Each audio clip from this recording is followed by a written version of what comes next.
धर्म प्रेमी बंधुओं, मेरे इस चैनल में आपका स्वागत है। आपका बहुत प्यार स्नेह मिल रहा है। आप सभी को जय जिनेंद्र। मेरे इस चैनल में वरांग चरित्र का वर्णन चल रहा है। आचार्य श्री जटानंदी जी महाराज द्वारा रचित यह वरांग चरित्र, जिसमें अभी तक केवली मुनि श्री वरदत्त जी ने धर्म की चर्चा की और पांचों गतियों का कारण और बंध और मोक्ष का बात बताई। यह सब सुनकर के वरांग ने अनुव्रत धारण कर लिए और उसका राज्याभिषेक हो गया। राज्याभिषेक के कारण से वह छोटा था, तो उसके बड़े भाई जो है उसके प्रति षड्यंत्र रचने लगे। अब उसके आगे का स्वाध्याय हम करेंगे, उससे पहले मंगलाचरण करते हैं। ओंकारं बिंदु संयुक्तं नित्यं ध्यायन्ति योगिनः कामदं मोक्षदं चैव ओंकाराय नमो नमः। अविरल शब्द गनौगा प्रक्षालति सकल भूतल मल कलंका मुनि उपासित तीर्था सरस्वती हरतु नो दूरतान अज्ञान तिमिर अंधानाम ज्ञान अंजन शलाकया चक्षुषी उन्मीलितं येन तस्मै श्री गुरुवे नमः। श्री परम गुरुवे नमः। परम्पराचार्य श्री गुरुवे नमः। सकल कालुष विध्वंसिकं श्री श्याम वरिवर्धकं धर्म संबंधकं भव्य जीव मन प्रतिबोधकारकम् इदं शास्त्रं श्री वरांग चरित्र नामधेयम्। एतन्मूल ग्रंथकर्तारा श्री सर्वज्ञ देवा, तदुत्तर ग्रंथकर्तारा श्री गणधर देवा, प्रति गणधर देवा, तेषां वचनसारमासाद्य आचार्य श्री जटा सिंह नंदी जी महाराज विरचितम्। मंगलम भगवान वीरो मंगलम गौतमो गणि मंगलम कुंद कुंदाद्योति जैन धर्मोस्तु मंगलम। सर्वे श्रोता सावधानतः श्रवन्तु। 12वां सर्ग का यहाँ पर वर्णन चलेगा और 12वें सर्ग में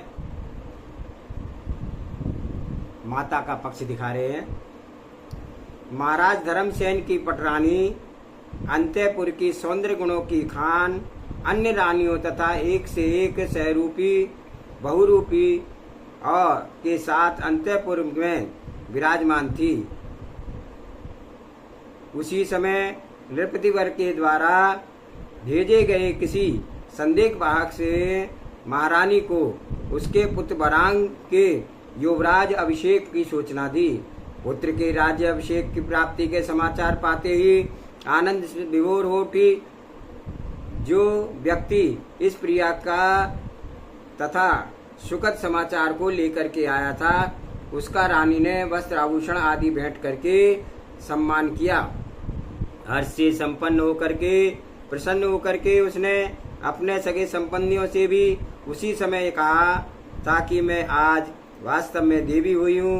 किंतु वरांग के युवराज पद पाने की सूचना सुनकर के ही महारानी की सौतों ने यह वाक्य कहे थे कि हे महारानी, आप हम लोग हमारे पुत्र तथा सगे संबंधियों की पहले से पालक पोषक थी और आज से तो विशेषकर आप हम लोगों की रक्षक हैं।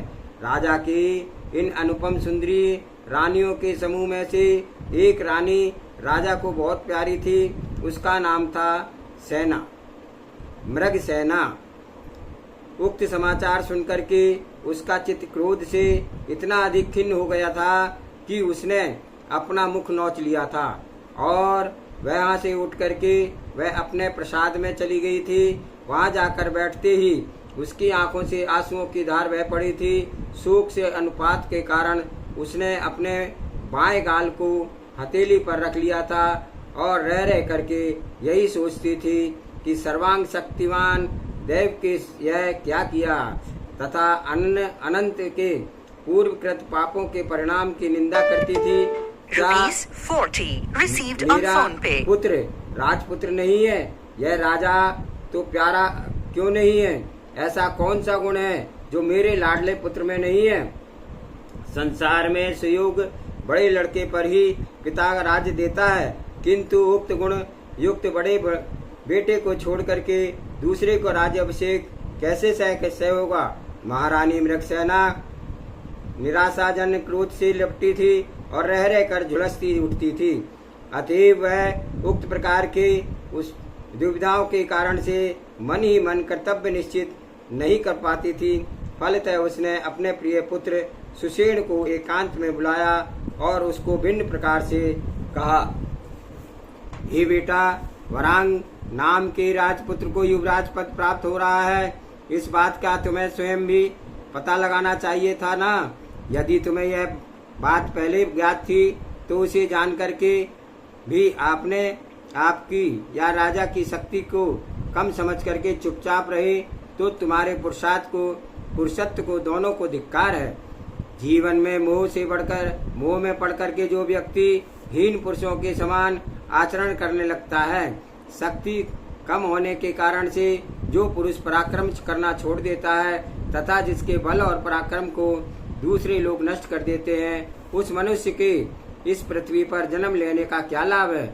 मैं जब जब गुण देवी के सौभाग्य को सोचती हूँ और उसके पुत्र की उत्कृष्ट विभूति और वैभव को विचार करती हूँ, तब तब क्रोध से अधिकता के कारण से मेरा माथा फटने लगता है तथा यह गृहीत प्राणों को भी अब मैं बिल्कुल धारण करने के आकुल नहीं हूँ। माता के द्वारा उपरोक्त वचन सुनकर के सुषेण ने निंदा पूर्वक कहा, हे माता, निर्वेद पूर्वक कहा, हे माता, मुझे इसका पता नहीं था। ऐसी बात नहीं है और ना ही मैं कम शक्तिशाली होने के कारण ही चुप रह गया हूँ, अथवा यह सब राजा मेरे पिता के द्वारा किया गया है।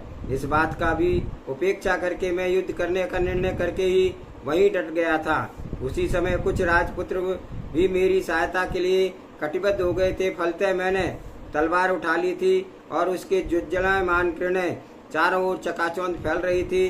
तब वरांग, हे वरांग कुमार, तुम ये सब हम लोगों को पृथ्वी का पालन करेंगे, यह कह करके जब मैं मैदान में तम गया था तब मुझे उस बूढ़े मंत्री ने रोक लिया था। अपने पुत्र के वक्तव्य को सुनकर रानी ने अपने विश्वास मंत्री को बुलाया। आते ही पहले तो उसका खूब सत्कार सम्मान किया और फिर उसके उपरांत साहस पूर्वक उससे यह वचन कहे, जैसा कि मेरे माता पिता ने आपको हमारी सहायता के लिए यहाँ भेजा था और आपने समय पड़ने पर हमारी वैसी ही रक्षा की है, किंतु जिस वृक्ष को आपने इतनी चिंता और यत्न से हमारे से बढ़ाया है, अब वह फिर उसी को क्यों काटते हो। क्या आपके कर्तव्य शक्ति का यही स्वरूप है। यदि हम लोग आपकी दृष्टि में शुद्ध हैं अथवा यदि हम लोग आपकी शुद्ध पक्षपाती हैं, यदि कुटुंबियों और मित्रों ने आपको कभी कुछ उपकार किया है तो आज उस वरांग युवराज के अभिषेक को उलट दीजिए और सुषेणा को युवराज सिंहासन पर बैठा दीजिए। मंत्री की बुद्धि प्रखर तथा सतपथ गामिनी थी, अतएव रानी की नीति का और न्याय के प्रतिकूल ही नहीं अपितु सर्वथा युक्तहीन वचन को सुनकर के भी उसके मन में किसी प्रकार के पक्षपात की भावना तक ना जागी थी। वह अत्यंत दूरदर्शी था। फलतः रानी के उपरोक्त कथन से उसने काफी देर तक मन ही मन विचार किया और अंत में इस प्रकार से उत्तर दिया, जो व्यक्ति पुण्य आत्मा साधु पुरुषों का नाश करना चाहता है, वे सबसे पहले अत्यंत शीघ्रतापूर्व स्वयं ही संसार से निश्शेष हो जाते हैं। क्या आपने नहीं सुना है कि जंगल में जब हाथियों के बच्चे किसी कारण से मदोन्मत्त हाथियों के भीड़ में चले जाते हैं तो वे बड़े हाथियों का बाल बांका किए बिना स्वयं ही पहले मर जाते हैं। जिस व्यक्ति के भाग्य में लक्ष्मी उतर गई है उसे प्रयत्न करके भी उन्मत्त पद की पर नहीं बिठाया जा सकता है। इस प्रकार से जिसकी लक्ष्मी पुण्य और पुरुषार्थ के कारण बढ़ रही है उसकी प्रतिष्ठा तथा पद को नष्ट करना भी संभव नहीं है। सत्य तो यह है कि पूर्व भवों में जीव के द्वारा जिस विधि से पुण्य रूपी लक्ष्मी कमाई जाती है, उसी विधि से वह लक्ष्मी उस पुरुष को उत्तर भावों का वर्णन करती है। सामने खड़े करने योग्य कार्य को, जो भविष्य में कर्तव्य के रूप में उपस्थित होने वाले कार्य को स्वयं समझे बिना ही केवल दूसरों की बुद्धि और तर्कणा से जो व्यक्ति समझने का प्रयत्न करते हैं, उन मूर्खों को अपने कार्य में सफलता नहीं मिलती है। इतना ही नहीं, बल्कि उन कुमंत्रियों की सम्मति को मानने में कारण से वे स्वयं नष्ट हो जाते हैं और साथ में उन अज्ञों को भी ले डूबते हैं जिनके पल्ले बुद्धि नहीं है। उनके द्वारा सोची गई योजनाएं निश्चय और विनाश का उदर में समा जाती है। इसलिए हम सबका इसी में हित है तथा कल्याण है कि हम युवराज वरांग की शरण में रह करके अपना जीवन शांति से बितावें। यही उसकी सम्मति का सारांश था। हित तथा अहित के सूक्ष्म दृष्टा उस विवेकी मंत्री ने अपनी प्रार्थना का उक्त उत्तर पाकर के रानी को कोई प्रत्युत्तर नहीं सूझा, इसलिए वह अपने मुख से कुछ भी न कह सकी। किंतु जिस कार्य के लिए उसने मंत्री से निवेदन किया था, उसकी सफलता के लिए वह अपने पुत्र के द्वारा याचना कराती ही रही। केवल स्वयं चुप बैठी रही। याचना की पुनरावृत्ति को सुनकर के मंत्री ने संपूर्ण घटनाक्रम से गंभीरता पूर्वक एक बार फिर विचारा और उसने अपने और अपने स्वामी रानी के पिता माता पिता के बीच के संबंध पर भी एक तिरछी डाली और विमर्श तथा निश्चय सूचक ढंग से उसने सिर को हिलाया। इस प्रकार किसी निर्णय पर पहुंचकर कर्तव्य को विशेष ज्ञाता उस मंत्री ने पुत्र सहित रानी को भक्ति पूर्वक प्रणाम किया और निम्न प्रकार से कहा, हे देवी, यदि आपके इस पुत्र सुषेण का प्रस्ताव में कुछ ही पुण्य अवशिष्ट है तो वह सब आज के प्राकृत कार्य में मेरा सहायक हो। मैं सब प्रकार से उपाय करके शस्त्र को शक्ति तथा सैन्य बल को खड़ा कर लेने में समय आते ही सफलता पूर्वक पूर्ण प्रयत्न करूंगा। तब यह साध्वी आप धीरज धरें। इसके उपरांत सभी संदेह दूर करके तथा विश्वास दिलाने की इच्छा से उसने प्रकृत कार्य संबंधी अनेक विषयों पर एकांत में गूढ़ मंत्रणा की थी और जिसके उचित स्थान काल और व्यक्ति के साथ किए जाने के कारण से दूसरे को गंध भी न लगी थी। इस प्रकार से मंत्रणा करके वह चला गया था। अब उसकी यही अभिलाषा थी कि किस प्रकार सुषेण का राज हो और कुमार वारांग का राज काल का शीघ्र शीघ्र अंत हो। अतएव वह बैठे हुए, चलते हुए, सोते हुए, जागते हुए आदि सभी व्यवस्थाओं में वरांग के राज्य को दुर्बल करना तथा दूषित अंगों के द्वारा उसे स्वयं ही खोजने में सारा समय बिताता था। कुमार वारांग के वायु सेवन के लिए उद्यान में जाने पर, शारीरिक शक्ति का प्रदर्शन के अवसर पर, खेल कूद में तथा नाना प्रकार के अन्य कल्पनाओं के सहारे वह कुमार वारंग के छिद्रों को खोजता था और उनमें सब दुर्बलताओं को अपने काम की सिद्धि में लगाने का प्रयत्न करता था। यह सब करके भी वह कुमार वारंग के कपड़े, आभूषण, विलेपन, पान, पत्ती, धूप आदि सुगंधी पदार्थ, माला आदि, वर में प्रसंग, शय्या, आसन तथा घोड़ा आदि वाहन की व्यवस्था में कई दुर्बल स्थान, छिद्र या शक्ति व्यक्ति को न पा सका था, जिसके द्वारा वह अपने उसके जीवन पर आक्रमण कर सकता। उसका समय उन कृतज्ञ नीच पुरुषों से मिलने जुलने में बीतता था जो शारीरिक, मानसिक और अन्य किसी प्रकार के परिश्रम नहीं करते थे, तथापि पुण्य, श्रम और फलस्वरूप प्राप्त होने वाली विशाल भोग, उपभोग की सामग्री तथा इंद्रियों के अन्य विषयों से प्रतिदिन नए नए रूप से और ढंग से पाने की अभिलाषा करते थे। इस प्रकार से बहुत समय बीत जाने पर एक दिन मृगवती के एक छत्र अधिपत्य ने युवा राजा वरांग के लिए 2 श्रेष्ठ घोड़े भेजे थे। उन दोनों की जाति मृतकुल नस्ल तथा अनव प्रतिकुल उत्तम उन्नत तथा शुभ थे। उनकी अवस्था भी उस समय किशोर थी। दोनों का ही रूप अत्यंत आकर्षक था। घोड़े में जितने वे शुभ लक्षण हो सकते थे उन सब की तो वे दोनों निवास भूमि ही थे तथा देखने पर वे सिंह के श्रावकों के समान लगते थे। जब राजा ने इन दोनों किशोर घोड़ों को देखा तो सहसा ही राजसभा में उसके मुख से निकल पड़ा कि इन दोनों घोड़ों को कौन व्यक्ति भली भांति शिक्षा दे करके निकाल सकता है। तो राजा के इस वाक्य से मंत्री के षड्यंत्र करने को अवसर दिया। फलतः आनंद से उसका हृदय विकसित हो उठा और फलतः उसने खड़े होकर के कहा, यदि कोई पुरुष मुझसे बढ़कर घोड़ा चलाने वाला हो तो मैं उसके साथ कुछ दिनों तक इन घोड़ों को शिक्षित करके देखूंगा कि कौन पहले सुशिक्षित करता है।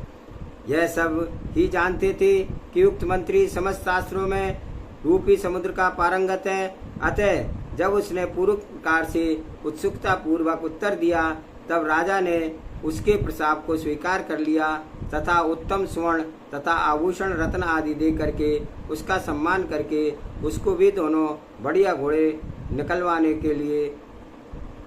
के लिए दे दिए। प्राकृत मंत्री अश्वशास्त्र लक्षण घोड़े आदि, घोड़े की पहचानना, किस बात पे किस घोड़े को क्या असर होता है इत्यादि सभी बातें जानते थे तथा घोड़े की शिक्षा के क्रम में विशेषज्ञ था और उसने धूप अंजन मंत्र तथा अन्य प्रकार से दोनों गुणों को पवित्र किया था। इसके उपरांत उन दोनों हृष्टपुष्ट उत्तम घोड़ों के विधि पूर्वक घोड़ों का पवित्र 4 माह तक पालतू बना करके शिक्षा दी थी। एक घोड़े को शुभ गतियों आदि की न्याययुक्त शुभ शिक्षा दे करके सर्वथा उपयोगी बनाया तथा दूसरे को छल कपट करने के अभ्यास करा करके भयावह बना दिया था। निकाले जाने के बाद दोनों घोड़े ऐसे सुंदर लगते थे कि मानो असीम द्रव्य से भरे हुए शुद्ध सोने के कलश हैं। अंत में इन दोनों घोड़ों को लेकर के वह एक दिन मंत्री राजा के सामने उपस्थित हुआ। नगर के बाहर एक वृत्ताकार विशाल कीड़ा क्षेत्र, वहीं पर राजा और प्रजा ने घोड़ों के कौशल को देखने के लिए एकत्रित हुए थे। सबके सामने मंत्री ने वहां सीधे घोड़े पर सवार होकर के उसे नाना प्रकार के सुंदर चालें चला रहा था और उन्हें देखते ही युवक राजा का चित्त उन पर मुग्ध हो गया था। कुमार वारांग घोड़े की चाल आदि क्रियाओं को इतने दक्ष थे कि इस विषय में दूसरा उनकी बराबरी नहीं कर सकता था। फलतः वे घोड़े की शिक्षा से परम संतुष्ट हुए थे और मंत्री को जब इस बात का पता चला कि उसने घोड़े की प्रशंसा करने वाले वह उपस्थित नागरिकों को मधुर वाक्यों से शीघ्र संबोधन किया था कि हे महाराज, यह दूसरा घोड़ा जिसकी आप तथा आप लोग प्रशंसा कर रहे हैं, इस घोड़े से भी बहुत अधिक विशिष्ट है तथा आपके ही चढ़ने योग्य है। यह कह करके उसने घोड़े को, जिसे छल कपट आदि की शिक्षा दी गई थी तथा जिस पर स्वभाव और चेष्टाएं अशुभ हो चुकी थी, उसे ही ले जा करके युवक राजा के सन्मुख उपस्थित कर दिया था।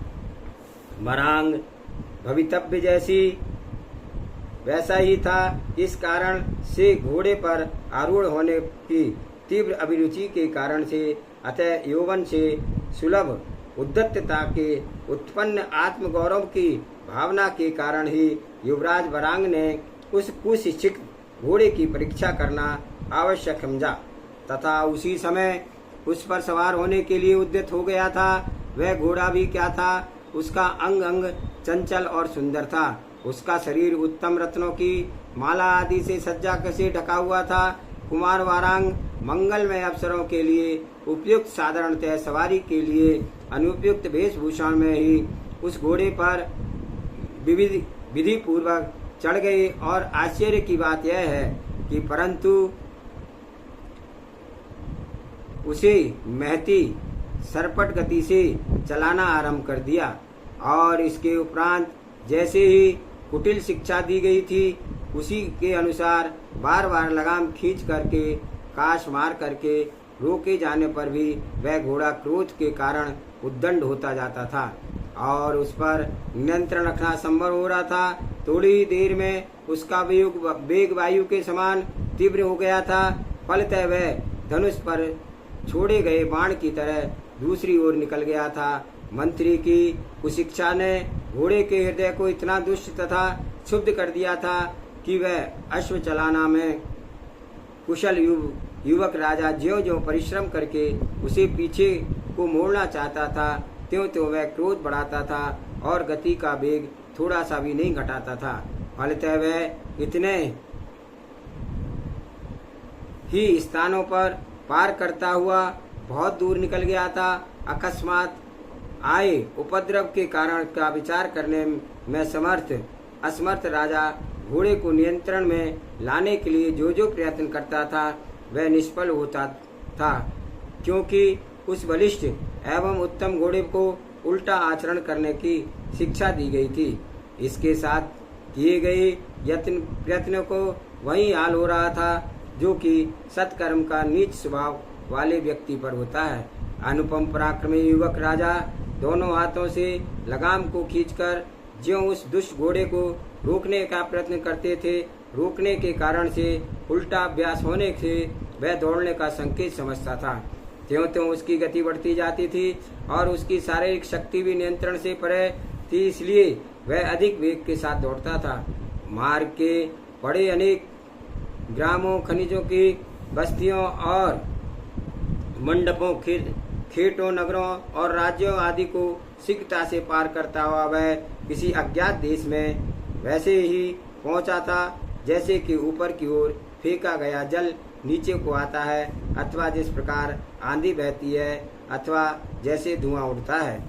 इधर वे सब बेरुख भागता हुआ देख करके उसका पीछा करने के लिए कितने ही अत्यंत वेगशाली घोड़े, हाथी तथा मनुष्य उसके पीछे दौड़कर भी उसी प्रकार न पार पा सके थे। वेग के झपट्टा मार करके उड़ने वाला गरुड़ के आकाश के समस्त पक्षी मिलकर भी नहीं रोक सक पाते थे। वह दुष्ट घोड़ा अत्यंत घने और नीचे वृक्षों के नीचे तथा मार्गों से आपस में ऊंची नीची वनस्थलियों में अत्यंत वेग से दौड़ता जा रहा था। फलतः इस्तः उलझ करके वरांग के मस्तक पर बंधा हुआ मुकुट तथा अंगों का आभूषण आदि गिर गए थे। उत्तरीय वस्त्र पृथ्वी पर गिर गया था। गले की माला धस कर टुकड़े टुकड़े होकर गिरी थी। हृदय विषाद से भर गया था और पूर्ण शरीर आवेग से कांपने लगा था। अनुपात और पिपासा के मारे मुख सूख गया था। आंखें अनिष्ट आशंका को घूमने लगी थी तथा कान बहरे हो रहे थे। इतनी ही देर तक घोड़े के अत्यंत तीव्र गति के सहने के कारण से राजा की शक्ति धीरे धीरे कम होने लगी थी तथा सारा पराक्रम और पुरुषार्थ ढीला पड़ चुका था।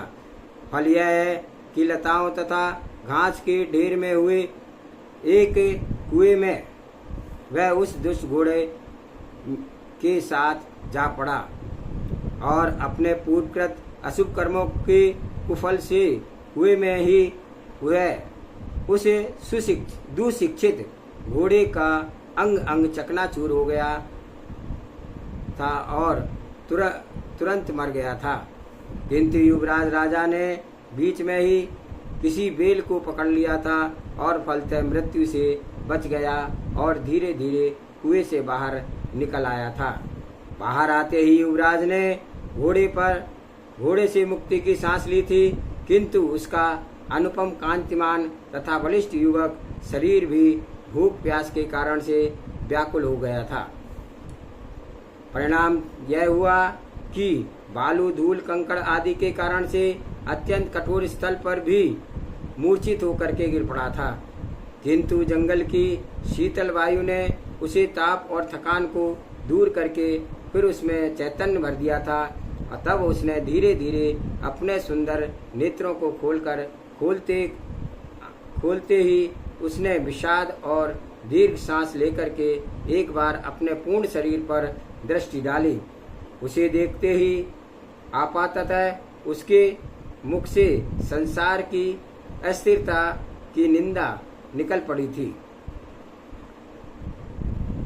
जब से उसने वृद्ध माता पिता का ध्यान आया, बंधु बांधव तथा मित्रों की मधुर स्मृतियां आई, आज्ञाकारी सेवकों, राजा तथा खजाने के स्मरण आया, स्वर्ग के अप्सराओं के समान सुंदरियों का तथा गुणवती स्त्रियों का विरह के कारण हृदय के टीस उठती थी, तो उसका हृदय दुख से भर आया था और वह विलाप करने लगा था। कुटुंबी, हितैषी, प्रेमी आदि से विरह हो जाने के कारण से उसे दुख हुआ था, किंतु दूसरे ही क्षण उसका अभिमान जाग उठा था और वह राजपुत्र है, यह सोचते ही उसने धैर्य बांधा। फिर क्या था, उसके उपरांत उसे मंत्री का कपट याद आ गया और वह क्रोध से लाल उतरा। दूसरे ही पल संसार की अस्थिरता पर दृष्टि डालते ही उसे वैराग आ गया था। यदि मैं कोमलांगी ललनाओं की तरह मनोबल को खोकर के निराश होकर के इस निर्जन जंगल में पड़ा रहता हूँ तो कुछ पुरुषार्थ नहीं करता हूँ, और यदि आशा लगाए रहता हूँ कि अपने आप ही इस प्रकार की विपत्तियों से मुक्ति मिल जाएगी, तो निश्चित है अब मैं पुनः राज संपदा को न पा सकूंगा। यदि मैं अब वनवास करने का ही निर्णय कर लूं तो न मेरा भला होगा और न ही यहाँ रहने से और किसी का भी कोई शुभ होगा। यह सोच करके उस महाभाग्यशाली राजकुमार ने धीरज बांधा और यहाँ से चलता हूँ, इस निर्णय को कर करके प्रालंबक लंबा हार आदि लटकाते आभूषण आदि उत्तम आभूषणों को जो दौड़ते समय गिरने से बच गए थे, उन्हें अपने आप शरीर पर से नोच करके कुएं में फेंक दिया था, तथा थोड़ी ही देर सोच करके वह शक्तिशाली नृपति वहां से किसी दूसरे देश में चला गया था। जिस जंगल से वह चलता जा रहा था, वहाँ सांपों, हाथियों, भयंकर पशु पक्षियों का खचाखच भरा था और विविध प्रकार के हिंसक पशु सिंह आदि का तो सुरक्षित घर ही था। उसका पग पग पर घने वृक्ष, मोटे छोटे और पौधे, झाड़ियां आदि खूब सामान घना और मिलता था। वह सब में से चलता जा रहा था, यद्यपि उसे दिशा तक का भी ज्ञान नहीं था। इस प्रकार चलते चलते सूर्य के अस्ताचल पर जाने पहुंचते उसने देखा कि एक बाघ उसका पीछा कर रहा है। तब वह युवक राजा उसे अपने अत्यधिक निकट पाकर के बड़ी शीघ्रता के साथ एक वृक्ष पर चढ़ गया था। उसी समय सिंह के शावक ने क्रोध से भूमि पर अपनी पूंछ मारकर ऊपर नजर फेंकी तथा राजकुमार को वृक्ष की शाखा पर बैठा देख करके उसने अपने भयंकर शरीर को फुला करके उसी समय बड़े जोर से गर्जना की, और सिंह की धमकी युक्त गर्जना को सुनकर के राजकुमार की आंखें भय तथा आश्चर्य से फैल गई थी और उस शाखा तक उसका उछल सकना का कुछ भय था, इसलिए वह दूसरी शाखा पर जा बैठा था और वहां ही से सिंह के क्रोध के आक्रमण आदि समस्त विकारों को देखते हुए उसने किसी तरह से अत्यंत कष्ट से उस रात्रि को काटा और वियोग, शोक और भविष्य की चिंताओं के कारण वह उदास था। दिन रात परिश्रम के कारण उसका सदा विकसित मुख कमल भी मलान हो गया था। भूख तथा प्यास से व्याकुल तथा इतना ही नहीं कि वह अत्यंत विषम परिस्थितियों में पड़ गया था और दुखद स्थान पर बैठा था। फलतः उसे एक रात को काटने में ही उसे ऐसा लगा था मानो कई रातें बीत गई हों। उस सिंह का चित्त मांस की आशा के इतना मलिन हो गया था कि कब तक गिरेगा यही नीचे सोचने के कारण से वह वृक्ष के नीचे से हिलना भी नहीं चाहता था, तथा युवक राजा भी हृदय से यही चाहता था कि यह सिंह चला जाए। इसी आशा में वह नीचे उतरने का विचार भी नहीं करता था। जब वह जटिल परिस्थिति में हो गई थी और उसी समय राजा ने दूर से देखा एक मदोमन्मथ जंगली हाथी हथिन के साथ चला आ रहा है। उसने सोचा क्यों न ही सिंह को इस मदमस्त हाथी से कुचलवाया जाए, और इसी इच्छा से उसने जोर से हाथी को ललकारा। मनुष्य की गर्जना सुनकर के हाथी एकदम दौड़ पड़ा और क्रोध से चूर होने के कारण उसके कान और पूंछ खड़े हो गए थे और उसके गंडस्थलों से मध्य जल के विशेष मोटी धार बह रही थी। इसी ऐसा यह उद्दंड हाथी चिंगाड़ता हुआ वायु के वेग के समान उस सिंह स्थल पर आ टूटा। हाथी को पलक के आते देख करके सिंह क्रोधाग्नि से भभक उठी और फलतः उसने उछलकर हाथी के गंडस्थल पर पंजा मारा, और इस काटे जाने पर हाथी का क्रोध अंतिम सीमा पर लांघ गया। अतएव उसने सूंड में से नीचे गिरा करके दांत की नोक से उसको मार डाला। सिंह ऐसे शत्रु को चकनाचूर कर देने वाले उस हाथी के राजा की इस महान विजय को देख करके विपत्तिग्रस्त राजकुमार का मन और हृदय प्रेम से भराया था। युवक राज ने कृतज्ञता से बड़े प्रभाव से इतना उमड़ आया था कि वह सहसा उसके मुख से वचन निकल पड़े थे कि हे गजराज, मैं इस वन में ऐसी परिस्थिति में पड़ गया हूँ कि यहाँ मुझे कोई शरण नहीं है। भूखा बाघ क्रोध से बार बार गर्जा करके मुझे धमका रहा था, जिससे कि मैं अत्यंत डरा गया था। न मेरे पास धन है, ना मित्र है और जो सहायता करे, और वह ना स्त्री है जो सुख को बांटती है। ऐसा असमय मुझ में तुमसे ही परम प्रिय जीवन के आशा का संचार किया है। तुम हाथियों के अधिपति हो और मैं भी मनुष्यों का शासक हूँ। अतएव तुम्हारा ऐसा जीव ही मेरा सहायता कर सकता था। किसी का साधारण शक्तिशाली के वश में यह बात नहीं है। संसार के नियम है कि जब साधु चरित महात्मा लोग विपत्तियों में पड़ जाते हैं तो उनके समकक्ष महापुरुष ही उन्हें सहारा देते हैं। यह श्रेष्ठ हथनिया जो तुम्हारी प्रियतमा है, इनके साथ चिरकाल तक जंगल में रक्षा करो। तुम्हें कभी किसी प्रकार से शोक संतप्त ना होना पड़े। यद्यपि प्रिय वचन कहकर के उसने हाथी की प्रशंसा की थी, तथापि जब हाथी भी जंगल में दूसरी ओर चला गया था तब वह शांति से वृक्ष के नीचे उतर आया। आज का स्वाध्याय यहीं तक। आगे का स्वाध्याय हम कल करेंगे। जावानी के ज्ञान से सूझे लोकालोक, सो वाणी मस्तक नमो सदा दे तू दुख। हे जिनवाणी भारती तुहे जपू दिन रैन, जो तेरी शरणागे सो पावे सुख चैन। देव वजो अरिहंत को गुरु सेवा निर्गन, दया धर्म पालो सदा यही मोक्ष का पंथ। 9 बार नमो का